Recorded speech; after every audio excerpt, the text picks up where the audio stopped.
ஸ்ரீ மகாபாரதம். மகாபாரதத்தில் பக்தி வாய்ந்த நாடகம். ஆமாங்க, ஸ்ரீ மகாபாரதத்திலே பக்தி வாய்ந்த நாயகம். பக்தி வாய்ந்த நாடகம் பாசு. நாடகம் என்ன பாசு இப்படி? மகாபாரதத்தில் சிறப்பு வாய்ந்த நாடகம், பயபக்தியான நாடகம். ஆமா, பாதி பாதி வச்சுக்கிட்டு என்ன பண்ணுவீங்க? தெலுங்குக்கு கடிச்சுக்குவோம். முழுசா இருந்தாவது விரல்ல மாட்டிட்டு கடிச்சுக்குவீங்க. நல்லா இருக்காது அது. துஷ்ட முண்டமே. சொல்லுமா.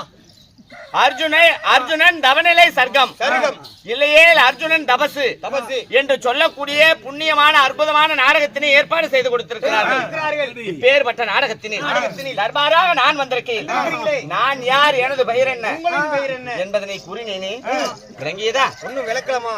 அம்மா, சந்தன மகாராஜனுக்கும் குங்கும மகாராணிக்கும் ஒரே மகளாக பிறந்திட்ட எனது பெயரோ ஏலக்கண்ணி. ஏலக்கண்ணி உண்மைதான். அப்படி நான் அரசர் குலத்தில் பிறந்திருந்து ஏலக்கண்ணியாக நான் வளர்ந்து பெயரிட்டு வளர்ந்து ராஜர் குலத்தில் பிறந்தவள் இந்த அடர்ந்த வனாந்தரத்தில் ஏன் வாழணும்? ஏன் இந்த காட்டுல வாழணும்? ஏன் இந்த காட்டுல இருக்கிறேன்? என்ன காரணம்? அதுவும் தனிமையில இப்படி இருக்கிறேன். ஏது காரணம்? காரணம் வச்சனிக்கு சொல்லுமா.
என் தந்தையாராகிய சந்தன மகாராஜனுக்கும் குங்கும மகாராணிக்கும் நான் மகளாக பிறந்த பொழுது எனக்கு அழகு எத்தனை அழகு! வாராயோ என்டோ எப்படி சேர்த்துறது? வாரோ எப்படி சேர்த்துறது? வாராயன் தோழி வாராயோ மனப்பந்தல் பொம்பளைகளுக்கெல்லாம் பாட்டு போடுறானு. எந்த மாமனாச்சும் ஆம்பளைங்களுக்கு பாட்டு போடுறானா சொல்லு. அதே பாட்டு எப்படி? அதே ஆம்பளைக்கு அந்த பாட்டு வாசி, நீ தெரியாத பேசாத. அப்ப என்ன பார்த்தா கேன பொண்ணு இடம் தெரியுதா உனக்கு? ஆறு இல்லண்டா. இன்பம் அன்பு சகோதரிமார்கள் நமக்காக அன்பளிப்பு வழங்கியிருக்கிறார்கள். அவர்கள் குடும்பத்தில் அவர் பெற்ற குழந்தைகளும் பேர குழந்தைகளும் நோயற்ற வாழ்வும் குறைவற்ற செல்வத்தோட செய்கின்ற தொழிலில் சிறப்போங்கி வாழ வேண்டும் என்று ஆண்டவனை பிரார்த்தித்துக் கொள்கிறோம். இருந்த பொழுதிலும் அப்படி சந்திர மகாராஜனுக்கும் குங்கும மகாராணிக்கும் குழந்தையாக பெண் குழந்தையாக பிறந்த நான் நீங்க வளர்ந்து வரும் வேளையில எனக்கு வயது 7 ஆனது. 7 வயசு. ஆமா, சரி. அப்போ 7 வயது ஆன உடனே நீல கண்ணாடியில் என் முகத்தை கண்டேன். நீங்க ஆமா 7 வயசுல தான் கண்ணாடி பாக்குறீங்க. கண்ணாடி என் முகத்தை பார்த்த உடனே எனது அழகை கண்டு நானே வியந்து போனேன். ஆமா சரிமா. காரணம் எனக்கு இருந்ததோ 11, அதாவது 10.5 அழகு. உண்மைதான். சரி. அப்படி நான் 10.5 அழகுடன் பிறந்து அம்மம்மா என்னை கண்டு நானே வியந்து, பெண்ணானவளுக்கு எப்பொழுதும் மனசுல ஒரு ஆசை இருக்கும். என்னதான் நாம் அழகாக இருந்தாலும் ஆடம்பரமாக இருந்தாலும் நம்மை கட்டிக்கொள்ள, அதாவது திருமணம் செய்து கொள்ளக்கூடியவர், வருங்காலத்தில் தனக்கு கணவனாக வரக்கூடியவர் தன்னை விட உயர்ந்தவராக இருக்கணும்னு தான் எப்பவுமே பெண்கள் நினைப்பாங்க. அப்படி நினைப்பாங்க. உண்மையா இல்லையா? பெண்கள் எப்பொழுதும் தன்னை விட உயர்ந்தவராக தன் கணவர் தான் இருக்கணும்னு மனசால நினைச்சுக்குவாங்க. அது போல நானும் மனதால் எண்ணி வருங்காலத்தில் நமக்கு கணவராக வரக்கூடியவர் நம்மை விட அழகிலே உயர்ந்தவராக இருக்கணும்னு எண்ணி என் தாய் தந்தைகளிடத்தில் சென்று, அப்பா இந்த உலகத்தில் உயர்வான தெய்வம் யாருன்னு கேட்டேன். 33 கோடி தேவர்கள் இருக்கிறாங்க. இவ்வளவு தேவர்களிலும் முதன்மையான தேவர், அதுவும் சிறந்த கடவுள் யாருன்னு கேட்டேன். சரி. அப்ப என் தந்தையார் சொன்னார், உலகிலேயே சிறந்த கடவுள் சிவபெருமான்னு சொன்னாரு. சிவப்பா இருப்பான். எப்படி இருப்பான்? சிவபெருமான் சொன்னாரு. அப்பா இவ்வளவு தெய்வங்கள்ல சிவபெருமான மட்டும் ஒரு சிறந்த தெய்வம்னு எடுத்துக்காட்டா சொல்றீங்களே, அதுக்கு காரணம் என்னன்னு கேட்க, 33 கோடி தேவர்களில் உயர்ந்தவர்கள் மும்மூர்த்தி தேவர்கள். அந்த மும்மூர்த்திகளில் இவரை மட்டும் ஏன் குறிப்பிட்டு சொல்றீங்கன்னு கேக்குறப்போ, இவர்கள் மூவருக்கு இடையில பிரம்மா விஷ்ணுவுக்கு இடையில ஒரு கருத்து வேறுபாடு. பிரம்மதேவர் நான் உயர்ந்தவர் என்றார், விஷ்ணு பகவான் நானே உயர்ந்தவர் என்றார். இதை தீர்ப்பதற்காக அந்த சிவபெருமான் அக்னி ஸ்வாலயமாக அண்டத்திற்கும் பூமிக்கும் அக்னி ஸ்வாலயமாக காட்சி கொடுத்தாராம். அப்போ சிவபெருமான் விஷ்ணு பகவான் இடத்திலையும் பிரம்மதேவர் இடத்திலையும் சொல்லி, என் அடியையும் முடியையும், எப்படி என் அடிமுடி, அடி என்றால் அடிமுடியா, அற்ப பதரே, அடி என்றால் அவருடைய பாதம், முடி என்றால் அவருடைய திருச்சடை, சடாமுடி. இதை யார் முதலில் பார்த்து வருகிறார்களோ அவர்களே உயர்ந்தவர் என்று பிரம்மதேவருக்கும் விஷ்ணு பகவான் இடத்திலையும் சொன்னார். இருவராலேயே அந்த பக்கம் இந்த பக்கம் பாத்ரூமுக்கு இந்த பக்கம் போயிட்டு வந்துரு, தண்ணி வசதி கூட இருக்குது. அதுல விஷ்ணு பகவானாலையும் பிரம்மதேவனாலையும் சிவபெருமானுடைய அடியையும் முடியையும் காண முடியாம திரும்பி வந்தாங்க. இதன் காரணமாக இப்பேற்பட்ட விஷ்ணு பகவான் எப்பேற்பட்ட, அதாவது துஷ்டர்களை எல்லாம் மதமடக்கக்கூடிய வல்லமை பெற்றவரே அடிய பார்க்க முடியல. பிரம்மதேவர் உலகத்தில் உள்ள 84 லட்சம் ஜீவபேதங்களையும் படைக்கிறாரு. அவரால் அவருடைய ஜடைய முடிய பார்க்க முடியல. இதையெல்லாம் ஏற்பாடு செய்தவர் சிவபெருமான். அப்ப மூவரில் உயர்ந்தவர் யாரு? சிவபெருமான். அப்படி என்று என் தந்தையார் எடுத்துக்காட்டுடன் எனக்கு எடுத்துரைத்தார். அப்போ என் தந்தையார் இடத்துல நான் சொன்னேன், அப்பா வருங்காலத்தில் எனக்கான வரங்களை பெற வேண்டும் என்றால் இப்பேற்பட்ட சிவபெருமானிடம் சென்றுதான் வரமாக வேண்டும் என்று. அப்பொழுதே என் தாய் தந்தையிடத்தில் விடைபெற்று நேரடியாக கைலங்கிரி சென்று கடோரமான தவங்களை மேற்கொண்டேன். என் தவத்தினை மெச்சினார் சிவபெருமான் என் முன்னே பிரசன்னமானார். பிரசன்னமாகிய சிவபெருமான் என் முன்னே காட்சி கொடுத்து, அம்மா இவ்வளவு சிறு வயசுல சின்ன பொண்ணா இருக்கிற, இவ்வளவு தூரம் கைலங்கிரிக்கு வந்து கடோரமான தவம் செய்து என்னை கோரி நினைத்து தவம் செய்திருக்கிறாயே, என்னம்மா காரணம், உனக்கு என்ன வர வேணும்னு கேட்டாரு. அப்போ சிவபெருமான இடத்துல சொன்னேன், சுவாமி நானோ 10.5 அழகுடன் பிறந்திருக்கிறேன். பிரம்மதேவர் என்னை 10.5 அழகோடு படைத்திருக்கிறார். வருங்காலத்தில் எனக்கு கணவன் என்று ஒருவர் வந்தா என்னை விட அழகில் அரையாவது அழகாவது அதிகமா இருக்கணும் அப்படின்னு சிவபெருமான் கிட்ட கேட்டேன்.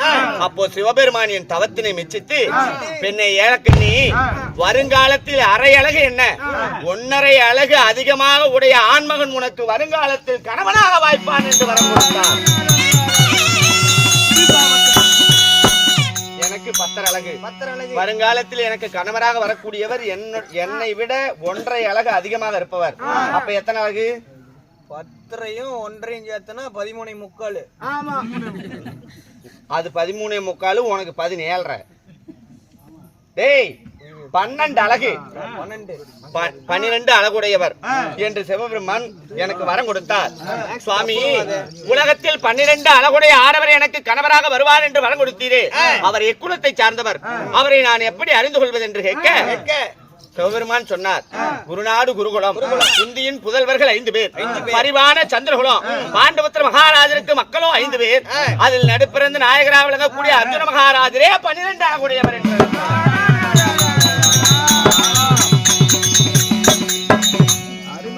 மீண்டும் மனதில் எனக்கு ஒரு சந்தேகம். சுவாமி, 12 அழகுடையவர் குருகுலத்து வேந்தர் என்று அர்ஜுன மகாராஜரின் பெயரை எல்லாம் குறிப்பிட்டு விட்டீர். நான் வளர்ந்து வாலிபம் ஆகிய பிறகு பெண் வீட்டால் நாங்கள் சென்று மாப்பிள்ளை வீட்டுல கேட்க முடியாது. ஒருவேளை அவர் என்னை கண்டு மோகிக்க வேண்டும் என்றால், என்னை திருமணம் செய்து கொள்ள வேண்டும் என்றால், அவரை நான் எப்பொழுது பார்ப்பது? நீங்க கொடுத்த வரத்தின்படி அவர் என்னை எப்படி திருமணம் செய்வார் என்று கேட்டேன். என் சந்தேகத்தை கேட்டுடனே அப்போ சிவபெருமான் சொன்னார், அம்மா, இந்த கைலங்கிரியை விட்டு நேரடியாக உன் தாய் தந்தைகளை சந்தித்து உனக்கு தேவையான பொன் பொருள்களையும் உன் உதவிக்காக தாதி பெண்களையும் அழைத்துக் கொண்டு 12 வனங்களில் 7வது வனமாகி ஏலவனம், அந்த வனத்தில் குடிபோய் இரு. வருங்காலத்தில் அர்ஜுன மகாராஜர் அந்த வழியாக என்னை காண்பதற்காக ஏலவனத்தின் வழியாக வருவான். அப்போ அவரை வழிமறித்து நீ திருமணம் செய்து கொள்ளம்மா என்று சிவபெருமான் சொன்னார். அப்போ சிவபெருமானிடத்தில் மீண்டும் என் மனசுல இருந்த சந்தேகத்தை கேட்டேன். சுவாமி, கைலங்கிரியை நோக்கி எத்தனையோ முனிவர்களும் தவசீடர்களும் சித்தர்கள் பக்தர்கள் என்று எத்தனையோ பேர் வனத்தின் வழியாக வருவதும் போவதுமா இருக்கிறாங்க. இதில் அர்ஜுன மகாராஜர் இன்னார்தான் என்று நான் எப்படி காண்பது?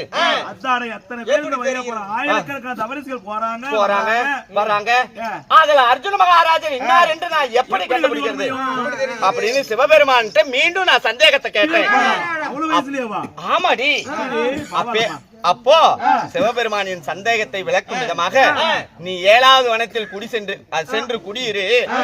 அர்ஜுன மகாராஜர் அந்த வனத்தில் காலடி எடுத்து வைத்த உடனே காய்க்காத மரம் காய்க்கும், பூக்காத மரம் பூக்கும், சந்தனம் ஜவ்வாது புனுகு பன்னீர் வாசனை ஜம் என்று வீசும். சந்தனம் பன்னீர் புழுலு ஜவ்வாது வாசம். என்ன வாசம்? புழுலு வாசம். ஏண்டா அது வாசமா? அது நாத்தம்ல.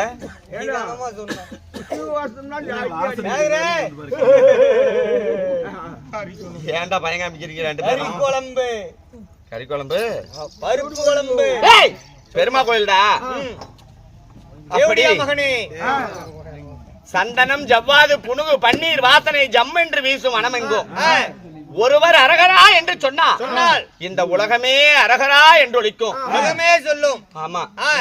ஒருவர் சிவசிவா என்று உரைத்தால் இந்த உலகமே சிவசிவா என்று உரைக்கும் இல்லையா? ஆமாங்க. அப்படி என்று சிவபெருமான் எனக்கு எடுத்துரைத்தார். அதன் பிரகாரம் கைலங்கிரியில் சிவபெருமானிடத்தில் நான் வரத்தினை பெற்று நேரடியாக என் தாய் தந்தையை சந்தித்து எனக்கு தேவையான பொன்பொருள்களை எல்லாம் பெற்றுக்கொண்டு 1000 தாதிமார்களையும் அழைத்து 7வது வனத்தில் குடியேறி இதோட எனக்கு 18 வருஷம் ஆயிப்போச்சு. 18 வருஷம் ஆயிப்போச்சு. ஆமா. சிவபெருமானத்துல வர வாங்கி இந்த வனத்துல நான் குடியேறி 18 வருஷமா அங்க காத்துட்டு இருக்கிறேன். 8 பிளஸ் ஒரு 7, 7 தூக்கி 18ல போட்டா 18 தூக்கி 7ல போட்டா வெயிட் இருக்கும். சரி விடு, 25 வயசு ஆகுது. இப்படி கன்னி பருவமாகி நான் கட்டிக்கொள்ளக்கூடிய என் கணவன் வர வேண்டும் என்று காத்து கிடக்குறேங்க. இன்றளவும் நான் சொன்னது எதுவும் நடக்கல. ஆனா திடீர்னு எனக்கு என்னன்னு தெரியல, தாதிமார் விசித்திரமாக ஏதோ தோன்றுகிறது அம்மா. வனத்தில் அதாவது விந்தையாக பல விஷயங்கள் நடக்குது. வானு கூப்பிட்ட உடனே அவசரத்துல எந்திரிச்சு ஓடியாந்துட்டேன். இந்த வனத்துல ஏதோ வாசம் வருது பாத்தியா? யாரும் கார்பன் டை ஆக்சைடு விட்டாங்க. கார்பன் டை ஆக்சைடுனா குசு விட்டாங்க. அதாடா வருது. ஏண்டா சந்தன வாசம் வருது வர மாதிரி இருக்குது, குங்கும வாசம் வர மாதிரி இருக்குது, ஜவ்வாது புனுகு பன்னீர் வாசனை எல்லாம் வீசுது. டேய், அதை கேட்டாயா? ஒருவர் அரகரா என்று உரைக்கிறார். உலகம் எல்லாம் அரகரா என்கிறது.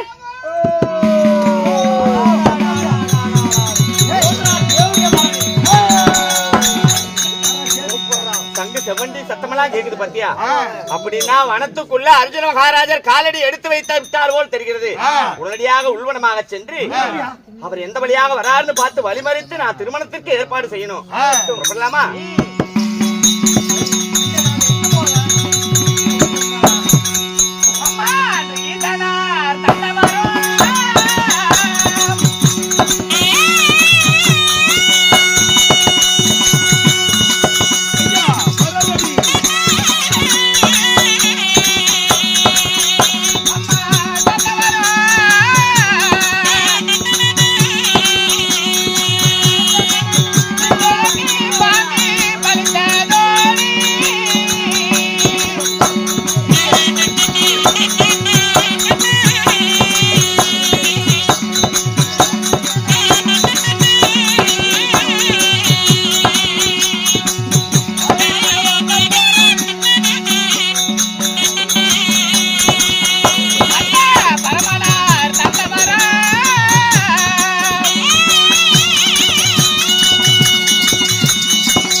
வருகிறாரா? ஒரே வழி தான் இருக்குது, வேற வழி இல்ல. எல்லாம் காடு இந்த பக்கம். அந்த வழியாக எந்த முடிவாக வராங்களான்னு பாருங்க. நம்ம முடி வேஷத்தோட யாராவது இந்த பக்கம் வராங்களா? யாரும் வந்து ஏத்தது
செங்கமலம்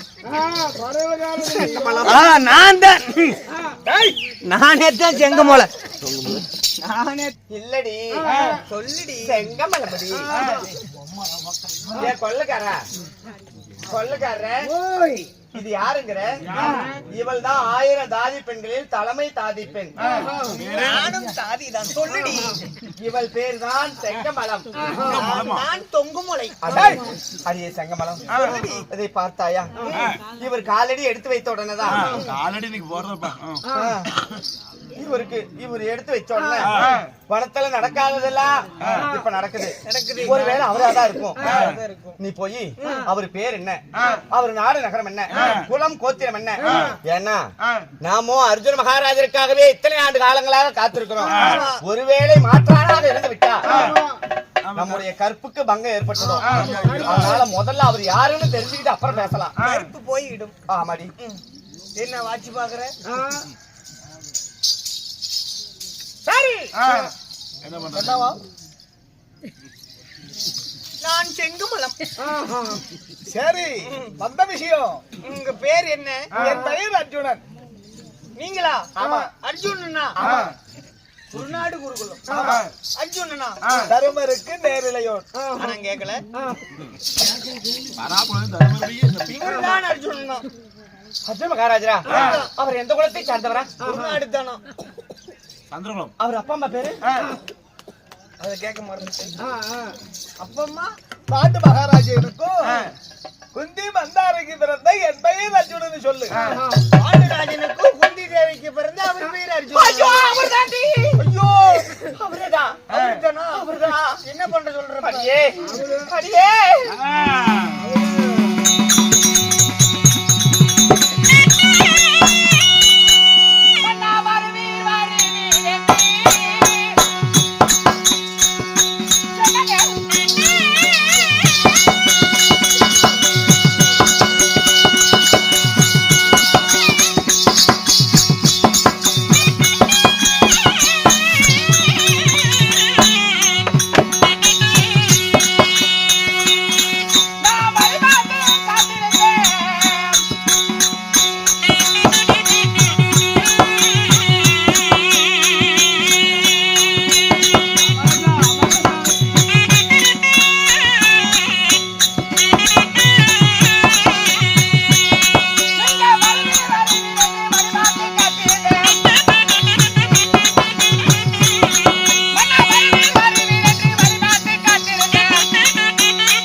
இத்தனை ஆண்டு காலங்களாக யாரடி செங்கமலம் செம்பா சிந்தகம் காளி இங்க பாருடி இவர் வருவார் என்று வலிமையில் வெளிவெடுத்து காத்திருந்தாங்களா நம்ம எப்ப வருவார் என்று எதிர்பார்த்து காத்திருந்தாங்களா பல ஆண்டு காலங்களாகவே அவருக்காகவே இந்த வனத்துல காத்திருக்கிறாங்களா சீக்கிரமா வந்து கல்யாணம் பண்ணி கூடவே கூட்டிட்டு போறதான்னு சொல்லு எங்க சுவாமி உனக்கு இருக்குதே இன்னைக்கு லக்கு லாட்டரி சீட்டு விட்டுதா கூட இவ்வளவு சந்தோஷமா இருக்காமா என்ன பேருன்னு கேட்டுவா சரிங்க பாருடி சந்திர மகாராஜருக்கும் குங்கும மகாராணிக்கும் ஒரே மகளாக பிறந்துட்டு என் பெயர் ஏலக்கண்ணி உங்களுக்காக காத்திருக்கிறாங்களா திருமணம் செய்து உடனழித்து போறதான்னு சொல்லு கேட்டிருக்கும்னு நினைக்கிறேன் அவங்க பேர் ஏலக்கண்ணியா அம்மா யாரு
மறுத்தீரானா எனக்கு வரங்கொலைஞ்சு போகும் அம்மா.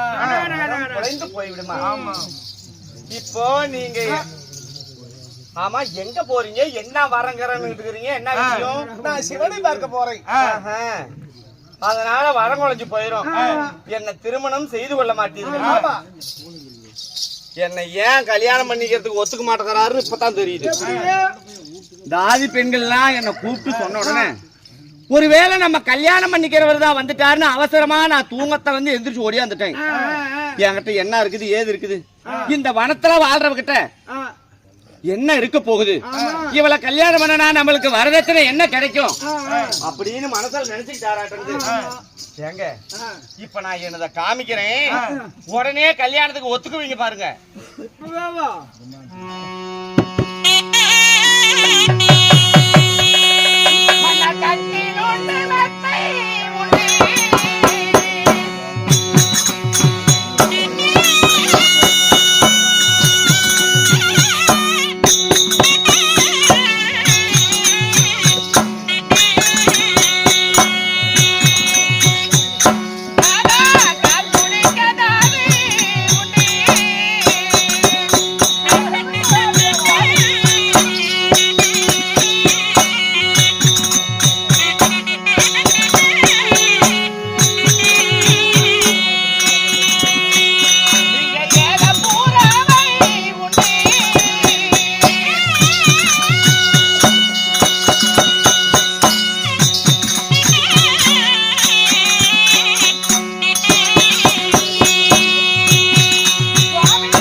எப்படி அவர் என்கிட்ட சொத்து சோழல்ல வனத்துல வாழ்றவங்கிட்ட என்ன இருக்கு, நமக்கு என்ன வரதட்சணை இருக்குன்னு கொடுப்பாங்கன்னு நினைச்சுட்டாரு. உடனே போய் அவர்கிட்ட சொல்லு, இந்த அம்மா கிட்ட கட்டில் உண்டு மெத்தை உண்டா, நீங்க ரொம்ப தூரமா நடந்து வந்ததுனால கலப்பல அதில் கூட படுத்திருக்கலாம். அப்போ உங்களுக்கு கை காலெல்லாம் புடிச்சு விடுறதுக்கு தாதி பெண்கள் ஏராளம் இருக்கிறாங்க. எப்படி தாதி பெண்கள் ஏராளமா இருக்கிறாங்க? ஆமா. ஒருவேளை இந்த வனத்தை இன்னும் சுத்தி பார்க்கணும், உள்வனமா போகணும்னா இந்த மாட்டு ஏராளமான ரகரகமான குதிரைகள் எல்லாம் இருக்குது. குறவி என்று சொல்லக்கூடிய குதிரை உண்டு. அதை ஓட்டுவதற்கு தங்கங்களாலும் வெள்ளியாலும் செய்யப்பட்ட சவுக்கைகள் உண்டு இருக்குது. ஆமா. சுத்தி பார்த்துட்டு வந்ததுக்கு அப்புறம் பசியோட வந்தா உண்பதற்காக ஏராளமான உணவு பதார்த்தங்கள் உண்டு. என்னத்துக்கு? உண்பதற்காக உணவு பதார்த்தங்கள் உண்டு. செலவழிக்க பணம் காசு ரொக்கம் நிறைய இருக்குது. அதனால கல்யாணம் பண்ணி கூட்டிட்டு போறதான்னு சொல்லு.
என்னங்க என்ன சிவனை பார்க்க நான் போயிட்டு இருக்கிறேன்.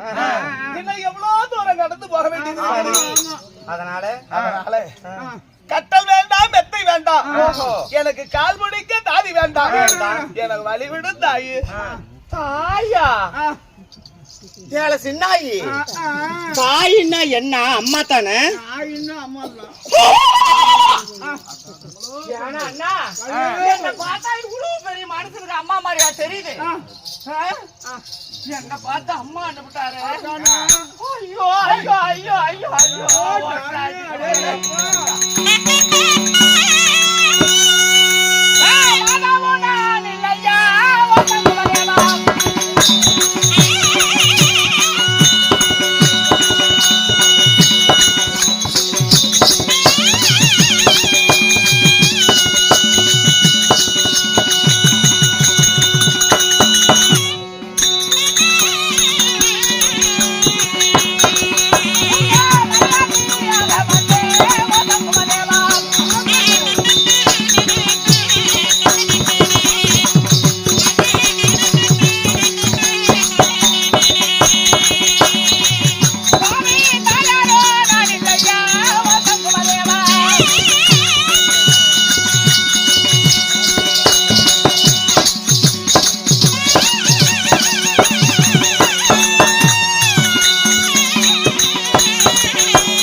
வார்த்தைக்கு ஒரு முறை தாயே மாதா என்று அழைக்கிறீங்களே உங்களுக்கு தாயார் நான் இல்ல உங்களுக்கு தாரமாக போகிறவள் காரணம் மாதா நான் இல்ல உங்களுக்கு மனைவியாக வரக்கூடியவள் சிவபெருமானிடத்தில் உங்களையே மணக்க வேண்டும் என்று வரம் பெற்று வந்தவள் தான் ஆனால் என்னை நீங்கள் நிராகரிக்கிறீர்கள் தாய் என்று அழைக்கிறீர்கள் என்றால் இன்னைக்கு தூங்கி எந்திரிச்ச உடனே நான் அப்படியே வந்ததுனால நகனெட்டுலாம் போடாம இப்படி கசகசன்னு வந்ததுனால என்ன பார்த்தா அம்மா மாதிரி தெரியுதாட்டது இவர் இங்கேயே நிப்பாட்டிட்டு நான் போய் குளித்து நீராடி சந்தன ஜவ்வாது புழுகு பன்னீர் எல்லாம் பூசி ஏராளமான நகை ஆடை ஆபரணங்களை அணிந்து கொண்டு பிறகு வரேன் இவர் என்கிட்ட எப்படி நடந்துக்கிறான்னு பாக்கலாம் இங்க பாருங்க உங்களுக்கு வழிவிட வேண்டும் என்றால் நான் சொல்வதை நீங்க கேட்கணும் யாருங்க அந்த கட்டி எடுத்துட்டு வா கட்டி எதுக்கு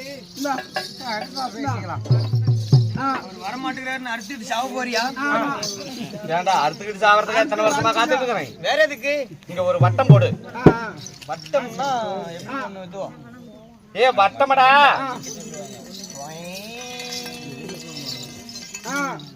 இது சக்கரத்தாலான சக்தி கோடு இதுக்குள்ள 7 கோடு இடு 7 1 2 3 4 5 6 7 1 2 3 4 1 2 3 4 3 7 இங்க பாருங்க இதுதான் சக்தி கோடு நான் அந்தபுரமாக சென்று திரும்பி வருவரை இந்த சக்தி கோட்டிலே நின்றுந்தீங்கன்னா நீங்க சத்தியம் தவறாத சந்திரகுலத்தில் பிறந்தவர் அதனால உங்களை சக்தி கோட்டில நிறுத்தி இருக்கிறேன் நான் வருவரை இங்கே இருந்தீங்கன்னா உங்களை வழி அனுப்பி வைக்கிறேன் பரமேஸ்வரா இது என்ன சோதனை அம்மா நான் திரும்பி வரும் வரை நீங்கள் இந்த சக்தி கோட்டை விட்டு வெளியேறக்கூடாது இது உங்கள் சந்திரகுலத்தின் மீது ஆணை பரமேஸ்வரா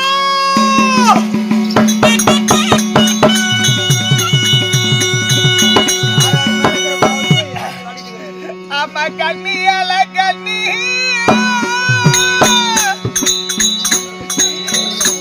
கண்ணி வாலி மறைந்த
மாட்டாங்க அப்படின்னு ஏழை கட்டியாகப்பட்டவன் 7 கோடி இட்டு இந்த சக்தி கோட்டை எடுத்துட்டா.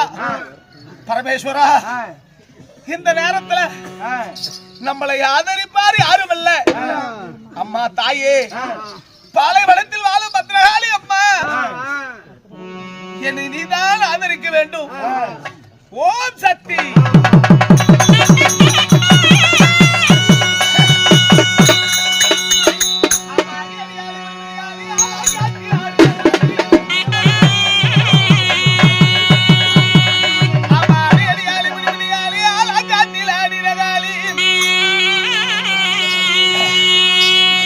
அம்மா எழுந்தவனை இளவடிக்கு வல்லவனைந்து ஜூலத்தால் குத்திடுகாலி.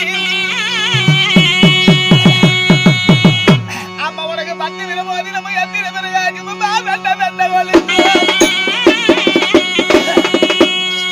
அம்மா உனக்கு முத்து மூக்குத்தியும் மோகன மாலை அழகும் திட்ட தாலி அழகும். அம்மணி மாத்தான எல்லையில காச்சார கொண்ட சட்டி. அம்மணி சுடுகாட்டி எல்லையில சுட்ட பிணத்திட்ட சட்டி. அம்மா உனக்கு நடல சுடலை அம்மா, உனக்கு நடுப்புறத்தில்லை அம்மா. அம்மா என் பச்சை புடவை யாரு அந்த பரதனோட தேவியால. அம்மா என் சிவப்பு புடவை யாரு அந்த சிவனோட தேவியால.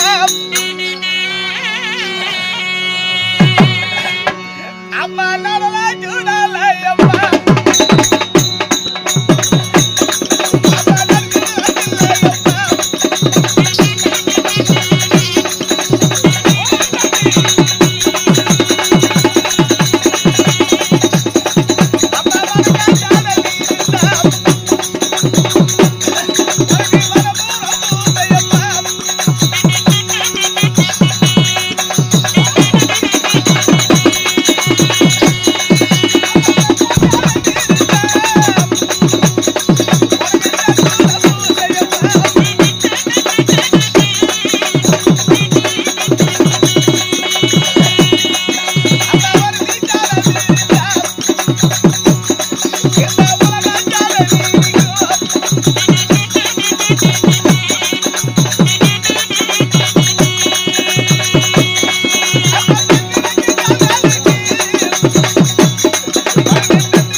நான் சிவனை பார்க்க போறேன். இந்த ஏலக்கண்ணி பெண்ணிடத்துல நான் அகப்பட்டுக்கிட்டம்மா. அந்த பெண்ணிடத்துல இருந்து நீதான் தாயை விடுபட செய்யணும். அப்படியா? இந்த சத்தை கோட்டில் உன்னை நிக்க வைத்து விட்டு அவள் இப்பொழுது சென்றிருக்கிறாள். ஆகட்டும். அர்ஜுனனா, நீ எங்கே செல்கிறாயோ அந்த காரியம் உனக்கு ஜெயமாகட்டும். என்னோடு உருவத்தில் நீ வெள்ளிங்கிரி போ. உன்னோடு உருவத்தில் நான் இந்த சத்துக்கோட்டில் நின்று ஏலக்கண்ணை சமாளித்துக் கொள்கிறேன். அதனால முறையில்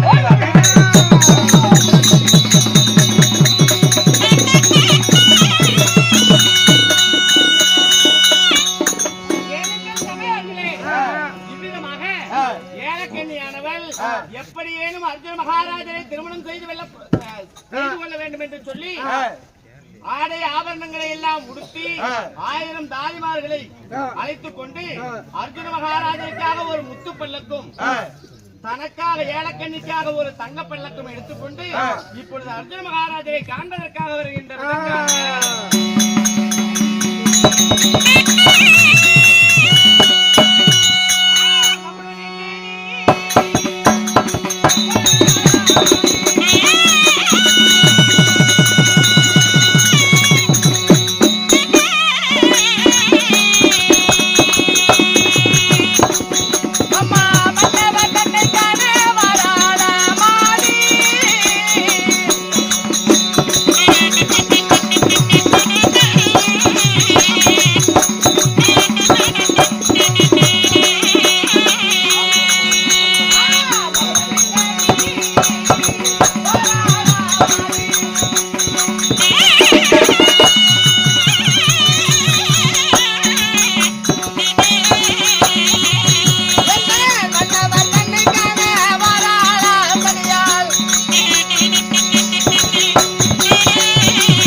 இப்ப பார்த்தா என் அம்மானு கூப்பிட முடியுமா?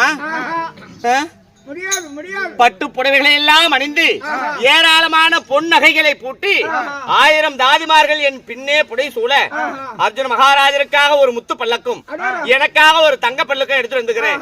எப்படியாவது அர்ஜுன மகாராஜர் இடத்துக்கு முன்னாடி சென்று அவரை திருமணத்திற்கு சம்மதிக்க வைக்க வேண்டும்.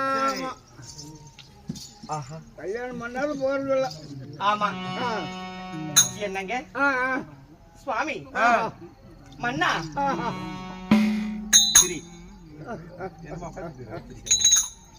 என்னங்க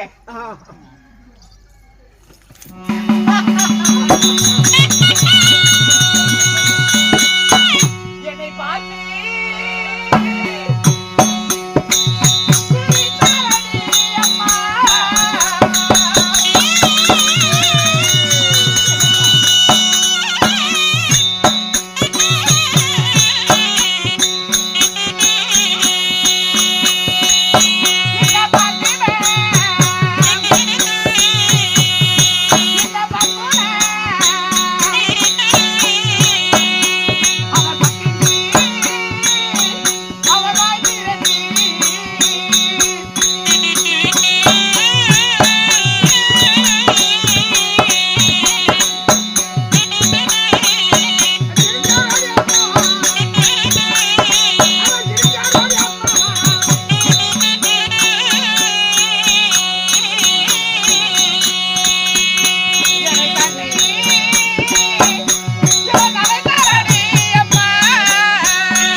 முகம் கொடுத்து கூட இவ்வளவு நேரம் பேசாதவரு இப்ப என்னை பார்த்துடனே பார்த்து சிரிக்கிறார் இந்த பார்த்தீபன் அர்ஜுனர். என்னை கண்டு நகைக்கிறார் இந்த காண்டீபன் அர்ஜுனர். இதற்கு மேல இந்த வனத்திலேயே இவரை உட்கார வச்சு பேசிட்டு இருக்கிறத விட இவருக்காக எடுத்துட்டு வந்த முத்து சிவக்கையில் இவரை ஏற்றி நான் தங்க சிவக்கையில் ஏறி 1000 தாதிமார் புடைகள் சொல்ல இப்பொழுதே என்னுடைய அந்தவரம் புறப்பட வேண்டும்.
அவரை சிவக்கியில் ஏத்தி ஒரு சுத்து கோட்டை வாசல் முதல் 10 சுத்து கோட்டை வாசல் வரை இப்பொழுது அந்தபுரம் என்னோட அந்தபுரம் 10 சுத்து கல்கோட்டையை தாண்டிதான் என்னோட அந்தபுரம் உயரத்துக்கு தூக்கிட்டு போயிட்டேன்.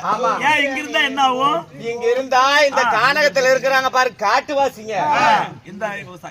ஆமா இந்த காட்டுவாசிங்களாங்கிறாங்க பாரு, கண்ணு வச்சிருவாங்க எங்க வீட்டுக்காரரை பார்த்து. அங்கேயே வேலையெல்லாம் முடிஞ்சிருச்சா? எங்க கூட்டு வந்திய அப்பயே ஏப்பா பாடிக்கிட்டு வந்திய? என்னடி உனக்கு இப்படி ஒரு சந்தேகம்? அங்க எதுவுமே நான் தொட்டு கூட பேசலடி. தொட்டு பேசாதியா? அப்படி பாடிக்கிட்டு வந்தீங்க? எப்படி? அம்மா தாண்டி தாண்டி ஆமா நீ அப்படித்தான் மாமா சொல்ற. ஓ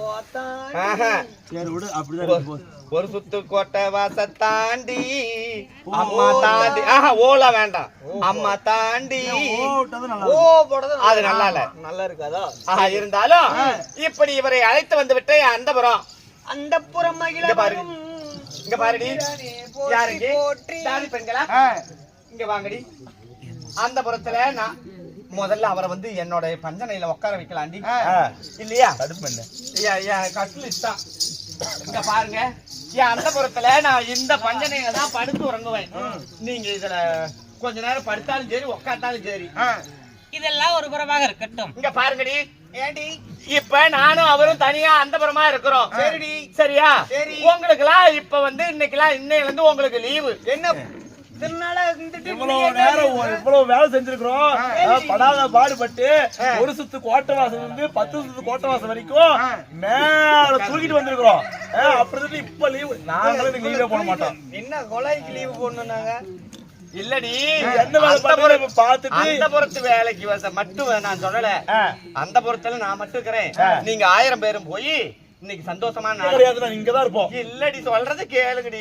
போலாம், அவனு சொல்றது கேளு. அடிப்பறிச்சிட்டு இருக்கிற அடிப்பறிது இல்ல, அப்ப விரவு வெளியே வந்துச்சு என்ன பண்ணுவோம்? தள்ளி விடுவோம். அதுக்காவது நாங்க இருக்கிறோம். ஆலமத்த முட்டை அடுப்பறிக்கிறதுக்கு. அதுக்கு தான் உங்களை போக சொல்றேன். இங்க பாரு, இன்னைக்கு சந்தோஷமான நாள். என்ன கல்யாணம் பண்ணி கூட்டிட்டு போறவர் இத்தனை வருஷம் கழிச்சு இப்ப வந்துட்டாரு, கண்டுபிடிச்சிட்டோம். நம்மளுக்கு எல்லாம் சந்தோஷம் இல்லையா? இனிமே இந்த காட்டுல நம்மளுக்கு என்ன வேலை? நம்முடைய நாட்டுக்கு போக போறோம். அதுக்கு முன்னாடி நல்ல பதார்த்தங்கள்லாம் சமைச்சு சாப்பிட்டு சந்தோஷமா போலாம். 1000 பேருக்கும் சமைங்க, இவருக்கும் சேர்த்து சமைக்கலாம். ஏன் சாமி பழந்தீங்களா? எனக்கு மிகவும் பசியாக இருக்கிறது. ஐயோ ஒரு பசிக்குதுன்னு சொன்னோன்னே என் வயிறு பசிக்குதுடி. அங்க அடிக்காத பண்டம் பாலா போயிரும். ஏமா உள்ள பழம் வச்சிருக்க பழம் சாப்பிடுறீங்களா? அதெல்லாம் நான் சாப்பிட மாட்டேன். அதெல்லாம் சாப்பிட மாட்டாங்க. இல்லன்னா பண்டிகை 1 கிலோ கொண்டு தரலாமா? அவரு சிவனை பாக்குறதுக்கு கைலங்கிரி போறாரு, அதெல்லாம் சாப்பிட மாட்டாரு. வேற என்னதான் சாமி வேணும் உங்களுக்கு? எனக்கு வைத்த பசியை முதல் போக்குனாதான் இது எந்த வேலையா எந்திரிச்சாவே ஓடுறான். இல்ல என்ன பண்ணலாம் இப்ப? இங்க பாருடி, ஆ. உடனடியா மடப்பள்ளிக்கு சென்று வடபழனியா? வடபழனிடா மடப்பள்ளி. மடப்பள்ளின்னா சமையல் செய்யற இடம், சமையல் கூடம். சமையல் கூடத்துக்கு போய் அற்புதமான சமையல்லாம் சமைக்கணும். போகும்போது வழியில எங்கேயாவது முருங்கை மரம் இருந்தா வேரோட புடிங்க. முருங்கைக்காய் முருங்கை மரத்தையே வேரோட புடிங்க. அந்த வேரை புடுங்கி வேரெல்லாம் தனியா வெட்டி நல்லா அலசி அதுல ஒரு சூப்பு வைங்க, கசாயம். முருங்கை வேறு சூப்பு. ஆமா சரி. பட்டையெல்லாம் உரிச்சு அதுல இருந்து சாறு எடுத்து அதுல ரசம் வைங்க. சரி. முருங்கை பூவெல்லாம் சொத்தல்லாம பறிச்சு நல்லா கொஞ்சோண்டு நெய் ஊத்தி 2 கடுகு போட்டு பொரிஞ்ச உடனே சின்ன வெங்காயம் 1 நாம்பு போட்டு வணக்கி அந்த முருங்கை பூ போட்டு நல்லா நிறமா வணக்கி அவருக்கு மட்டும். சரி. மத்ததெல்லாம் எல்லாரும் சேர்ந்து சாப்பிடலாம். சரியா? ஏன் அவருக்கு மட்டும் முருங்கம்? ஆமாப்பா, அதெல்லாம் சாப்பிட்டா அவருக்கு நல்லா பலம் வரும். இதெல்லாம் தேவையில்ல, எங்ககிட்ட 2 செட்டு மாத்திரை இருக்குது. என்ன மாத்திரை? மாத்திரை அது இங்க கிடைக்காது. பழனி மெடிக்கல்ல இருக்கு, தாரமங்கலம். வேண்டாம். முருங்கைக்காய் எடுத்து அதில் சாம்பார் வச்சுக்கங்க. இப்படி இப்ப வகை வகையான 6 சுவையோட சமையல் பதார்த்தங்கள் எல்லாம் செஞ்சு உடனடியா எடுத்து வரலாம்.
உட்காருங்க சாமி.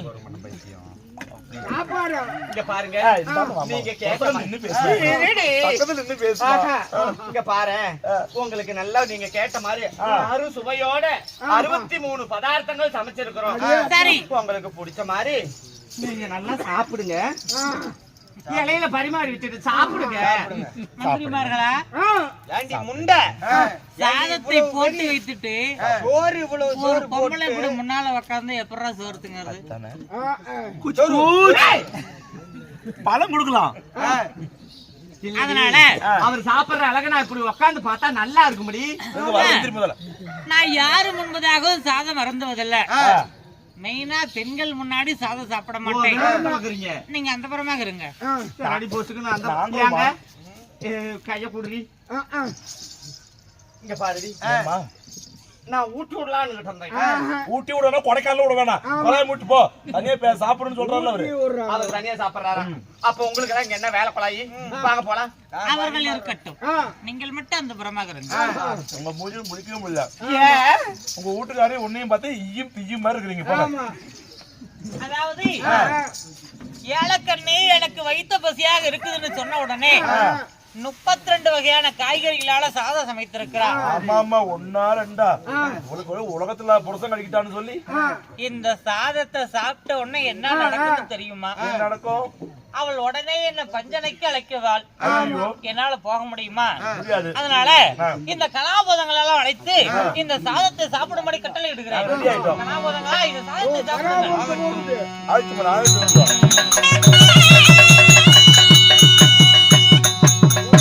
எவ்வளவு சாதம் சாப்பிட்டு இன்னும் எனக்கு பசி அடங்கவில்லை.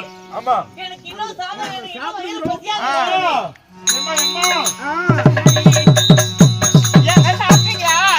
அம்மா, நீங்க செய்த சாதம் எனக்கு அறவேறு கூட பத்தல. என்ன சாதம் செய்திருக்கிறீங்க? எனக்கு இன்னும் பசியா அடங்கல. இவர் வந்த உடனே சந்தோஷமா எல்லாரும் நாம மட்டும் சந்தோஷமா இருந்தா போதாது. நம்ம குடும்பத்துல ஒரு சந்தோஷமான விஷயம் நடக்குதுன்னா ஊரை கூப்பிட்டு அவங்களையும் சந்தோஷப்படுத்துறது வழக்கம். 4 சாப்பாடு போட்டு அந்த மாதிரி நம்ம வீட்லயும் பண்ணலாம்னு பார்த்தா திருடி 1000 பேரு நீங்க, ஆமா நாங்க 2 பேரு, 1002 பேருக்கு சமைச்சது அவரே சாப்பிட்டு இன்னும் பத்தலன்னு வேற சொல்றாரு. ஒரு வேளை முன்ன பின்ன சோத்தையே பாத்துருக்க மாட்டாரா? இல்ல, வருஷமா சோறு தின்னு இருக்க மாட்டாருன்னு நினைக்கிறேன். காரணம் அது இல்ல, வெகு தொலைவுல இருந்து நடந்து வராரு. எப்படி வெகு தூரமா நடந்து வராரு. அதனால இவ்வளவு நேரமா விரதத்துல இருந்தனால எதுவும் சாப்பிடாம இருந்திருக்கலாம். அதனாலதான் சாப்பிட்டுருக்கலாம். மீண்டும் தாதிமார்கள் ஒன்று சேர்ந்து மீண்டும் சமையலுக்கு ஏற்பாடு செய்யுங்க. மறுபடியும் அவ்வளவு சோறு செய்யறதா? ஆமாடி. இங்க பாருங்க, தாதி பெண்கள் எல்லாம் சமையல் கூடத்துக்கு தயாரா இருக்கிறாங்க. அதுவரை நாம பஞ்சனைக்கு போலாம், வாங்க. அம்மா, நான் உங்களோடு வருவதற்கு சாத்தியமாக வரணும். நீ நினைப்பது போல நான் அர்ஜுனன் அல்ல. நன்றாக என்னை உத்துப்பார். பாலைவனத்தில் வாழக்கூடிய தாய் பத்திரகாளி அம்மன். தாயே பத்திரகாளி,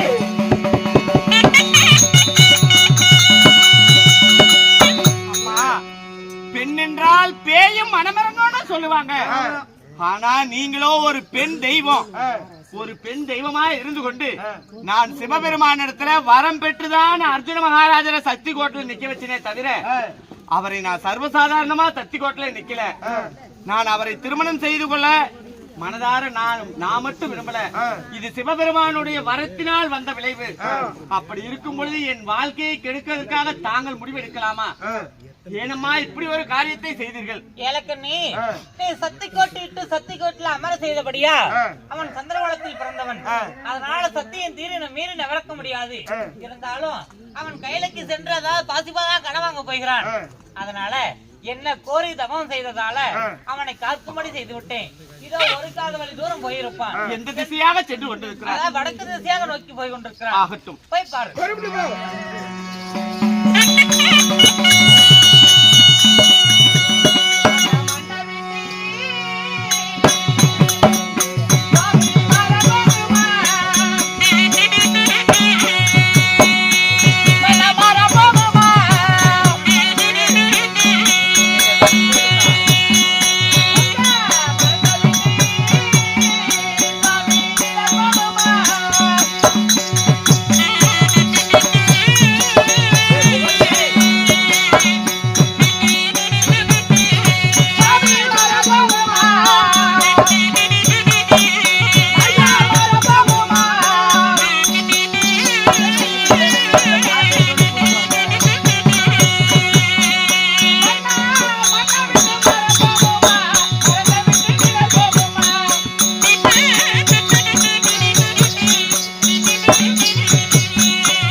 இந்த பூமியில் ஒரு விதையானது விழுந்து மரமாக முளைத்தா அந்த முளைத்த மரமாகப்பட்டது வளர்ந்து பெரிய மரம் ஆயிடுச்சுன்னா இந்த பூமியை விட்டு அது தானாக நகர்ந்து எங்காவது போகுமா? அந்த மரத்துடைய நிழல் அதைத்தான் அந்த மரத்தையே சுற்றி சுற்றி வருமே தவிர வேறெங்கும் விலகி செல்லாது. அப்படி இயற்கையுடைய நியதியே அப்படி இருக்க உங்களுக்காகவே இந்த வனத்தில் இத்தனை ஆண்டு காலங்களாக காத்திருந்த என்னை விட்டு நீங்கள் பிரிந்து செல்வதற்கு ஏது விதி வந்தது? எதனால் என்னை இப்படி பிரிந்து செல்கிறீர்கள்? நான் சிவனிடத்துல வர வாங்கி வரும்பொழுது உன நிச்சயம் கல்யாணம் செய்து போவேன். சிவனிடத்தில் வரத்துக்காக போறீங்களா? ஏங்க, உங்களை போன்ற பக்தர்களும் சித்தர்களும் வரத்துக்காக போறாங்க. நீங்க என்ன இன்னைக்குத்தான் சிவபெருமான பாக்குறதுக்கு இப்படி காவி உடை அணிந்து கழுத்தில் ருத்ராட்சம் அணிந்து அந்த கைலங்கிரியை நோக்கி போயிட்டு இருக்கிறீங்க. ஆனா 7 வயசாக இருக்கும் பொழுதே கைலங்கிரி சென்று கடோரமான தவம் செய்து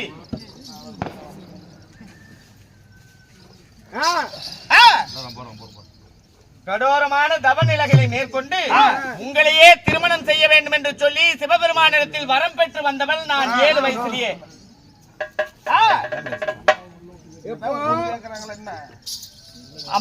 அப்படி இருக்கும் பொழுது இன்று நீங்க அதாவது வரவாங்க கைலங்கிரிக்கு போறங்கிறீங்க.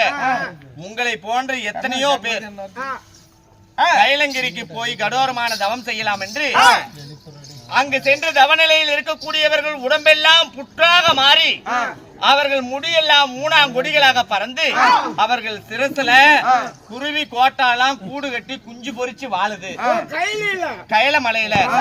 ஆனா இன்னைக்கு நீங்க போகக்கூடியவர் போய் வரம் வாங்கி பிறகு வரும்பொழுது என்ன கல்யாணம் பண்ணிக்கிறேன்னு சொல்றீங்களே சுவாமி, நீங்கள் போயிட்டு வரும் வரைக்கும்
இதோ நீங்கள் கைலங்கிரிக்கு சென்று கடோரமான தவம் செய்து அந்த கருத்தனார் இடத்தில் பாசுபதை கனை பெற்றுதான் வந்து என்ன திருமணம் செய்யறேன்னு சொல்றீங்க. போயிட்டு வர வரைக்கும் என் கருத்த கூந்தல் இப்படியே கருப்பா இருக்குமா? வெளுத்து போயிராதா? அதுக்கு மேல என்கிட்ட கண் கொண்டு பாப்பீங்களா? என் முத்து முகம் இப்படி இருக்கக்கூடிய முத்து முகம் சுருங்கி சோர்ந்து போயிரும். அதுக்கு மேல என்கிட்ட முகம் கொடுத்து பேசுவீங்களா? இந்த எழுந்த மார்புகள் எல்லாம் இப்படியே இருக்குமா? தாயே, நீங்க வரும் வரை நான் வயதாகி விடுவேன். அப்படி இருக்கும் பொழுது வரும் பொழுது நீங்கள் என்னை எப்படி திருமணம் செய்வீர்? அம்மா உனக்கு கடுப்பை கூந்தலிக்க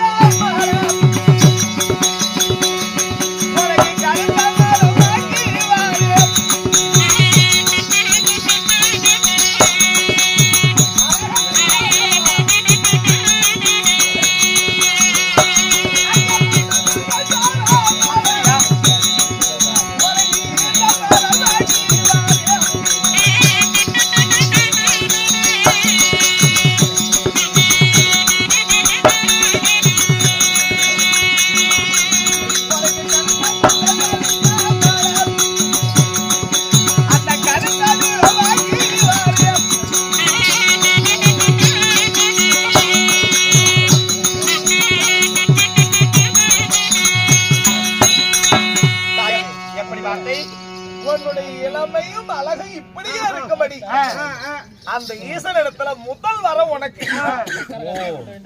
நீங்கள் கைலங்கிரி சென்று கடோரமான தவம் செய்ததை மெச்சித்து சிவபெருமான் உங்கள் முன்னே காட்சி கொடுத்தால் முதன் வரமாக எனக்குத்தான் பெறுவீர். பாசுபதை கனையை பிறகுதான் கேட்பீரா?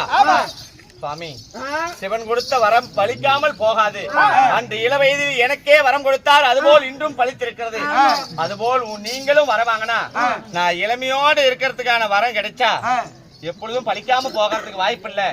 அதனால வரம் பெற்று வரும் வழியில் சத்தியமாக என்னை திருமணம் செய்கிறேன் என்று ஒரு சத்தியம் செய்துவிட்டு புறப்படுங்கள். நிச்சயமாக செய்வீர். போயிட்டு வாப்பா. ஆகட்டும் சுவாமி, கைலங்கிரி சென்று கடோரமான தவம் செய்து எனக்கும் உங்களுக்கான பாசுபத கணையை பெற்றும் வெற்றியோடு திரும்பி வந்து என்னை திருமணம் செய்து செல்வீர் என்று வழிமேல் விழி வைத்து மீண்டும் இந்த வனத்திலேயே காத்திருப்பேன். உடனடியாக வந்து சேருங்கள்.